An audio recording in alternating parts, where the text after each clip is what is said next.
Michelle? On Ukraine again, the fact that Ukraine has now fired missiles at the rebels, does the U.S. see that as an escalation of this? And doesn't that just raise the possibility that Russia will use its own missiles that the U.S. is so concerned about as it concerns the treaty? We have seen evidence to indicate that the Russians have fired weapons from the Russian side of the border aimed squarely at Ukrainian forces. That's something that the President's Deputy National Security Advisor, Tony Blinken, mentioned from this podium just yesterday.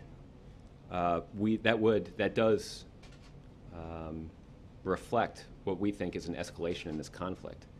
And it only underscores the importance of the international community taking action to impose further economic costs on the Russians to get them to reevaluate their strategy in Ukraine. No, I mean, Ukraine firing missiles now at the rebels. Apparently they've used ballistic missiles now.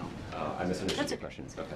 I was referring to previous reports that Russian forces on the Russian side of the border were targeting Ukrainian military forces on the Ukrainian side. Is the U.S. concerned that Ukraine is now dangerously escalating this past the point that it could or should?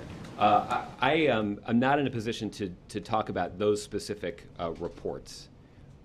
It is our view, however, that